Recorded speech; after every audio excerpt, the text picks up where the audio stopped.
What is strong about classical femininity? How can we be focused without losing the inspiration that comes from diversity? And how can we start projects in a way most likely to bring long-term success? These are 3 life lessons we'll learn from the 18th star of Vedic Astrology, Pūrva Aṣāḍhā, Initiating Victory. In this series, Life Lessons of the Vedic Nakshatra, we'll discover how life really works by exploring the 27 constellations through the mystical Sanskrit words of the Vedic Nakshatra Sutra. Welcome to the 18th video in the series about the life lessons that we get from the Vedas through the Taittiriya Brahmana's Nakshatra Sutra describing the 27 stars of Vedic astrology.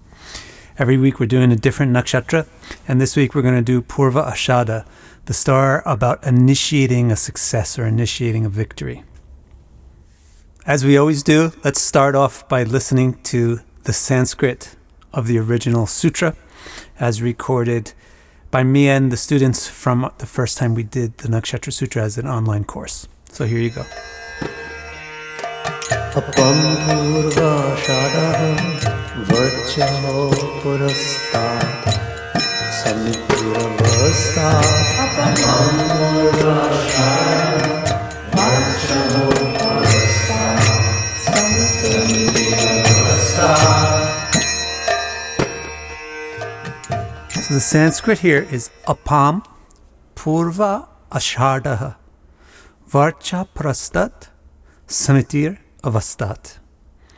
This means that invincible power of action begins with vital enthusiasm to assemble forces.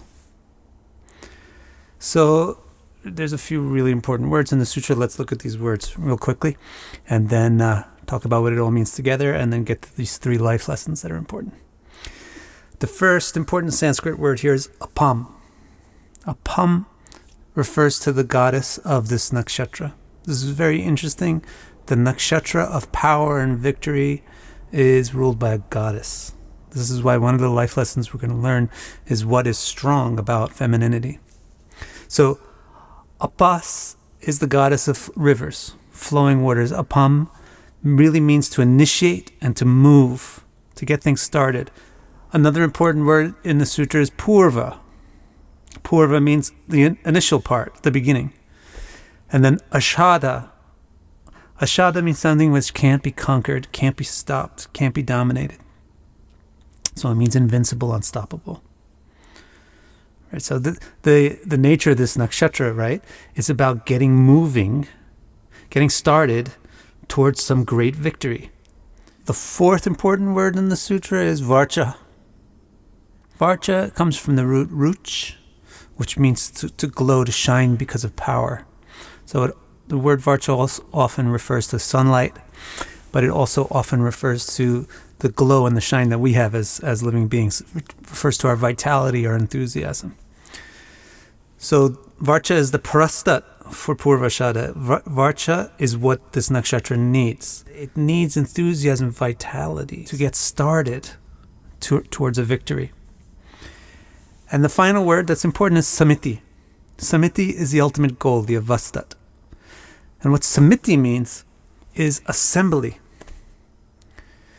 So it means the consolidation of things, bringing things together into a concordance. It can even mean assembling armies on a battlefield. It's a samiti. So altogether, the goal of the nakshatra is to assemble forces, consolidate the diverse powers. And to do so, that's what it needs is enthusiasm for. It needs to direct its enthusiasm to that. Then it can have an invincible power of initiating an action. So I'll read you a bit from the manuscript of the book I'm going to be publishing on these Nakshatra Sutras. I mentioned just one fascinating thing here. I say it's fascinating that rivers need sunlight. For without evaporation, the waters cannot spread over the land through rain and thus collect various sediments as they consolidate themselves. And it's also fascinating that animals always assemble on the banks of rivers, and humans always prefer to build their towns and cities there. So rivers have an inherent power to bring communities together. Now, in my book, I'm also going to tell you about how to use the nakshatra interpretively.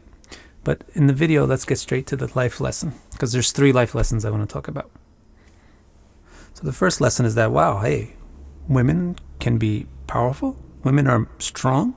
This is a strong nakshatra. And it's ruled by water, who's a goddess. So that initially threw me for a loop, trying to understand Pūrva Aṣāḍhā, the invincible nakshatra. Why does it belong to a goddess who's delicate? And why does it belong to water? Water, the classical traits of water are very feminine things. Water is nourishing, calm, soothing, and collects solvent. It brings things together. So it's got togetherness to it, right? So what does that have to do with like fighting a war and achieving victory? It's very difficult. For me, it was very difficult to see the connection between the water and the goddess with this concept of being victorious. But what the sutra showed me, especially by using this word samiti, is that the power of femininity is that it has the ability to bring things together. All of those traits, the care, the nurturing, the consideration, the togetherness traits of femininity, those traits are indomitably powerful in themselves. A woman doesn't have to imitate a man to be powerful. A woman is already powerful because she has the ability to bring people together.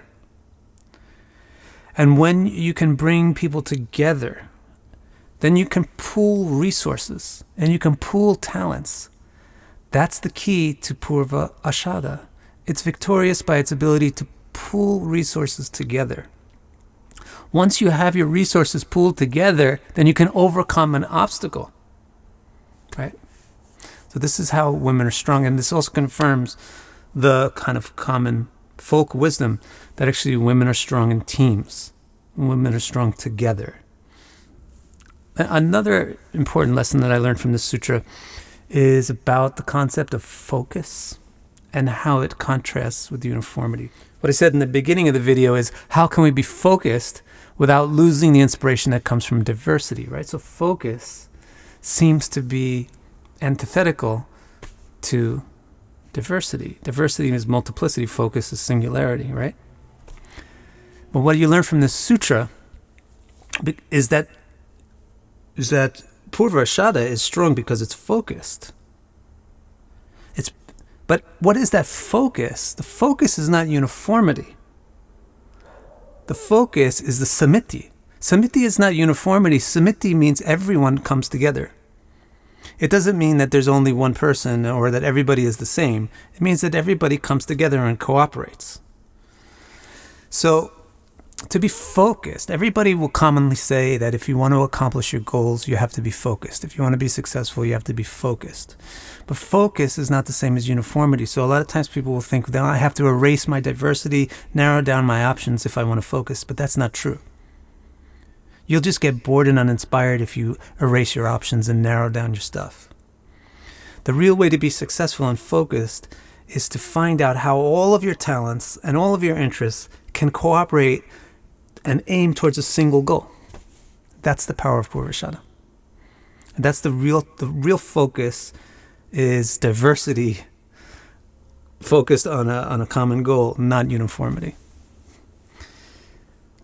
And the third and the final lesson I want to mention today is about how to start a project successfully. What I said in the beginning was, how can we start projects in a way most likely to bring long-term success? So what you learned from this sutra, or what I learned from this sutra, is that everybody's enthusiastic in the beginning. In the Purva section of your thing, in the beginning, in the initial section of your endeavor, you're always going to have varchas. This is always going to be exciting. And you're going to have inspiration and vitality for it.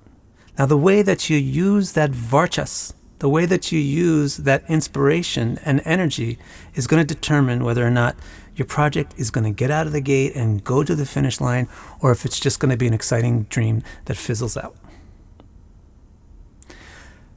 Now the sutra tells you how to use that enthusiasm, that initial enthusiasm. Getting the project started is one of the most difficult things to do, because there's so many obstacles you have to face right in the beginning. So knowing this, direct the enthusiasm towards collecting your resources. If you want to make your project be successful and start it right, then what you should be focused on in the beginning is foreseeing and assessing the immediate obstacles that you're going to be facing, and then figuring out where you're going to get the talent and resources and power to overcome those initial things. Before you go running out of the gate, consolidate your army, consolidate your team, consolidate your resources. Then, once you have your team consolidated, you can stroll out of your gate like an elephant, which is the classical symbol for Pūrva Aṣāḍhā. And you can be, because you'll be assured of trampling over the obstacles. Don't miss the life lessons from the other 26 star clusters of Vedic astrology. Subscribe to my channel now. And keep your ears up for announcements about the release of this book and the next online classes about it. Thanks.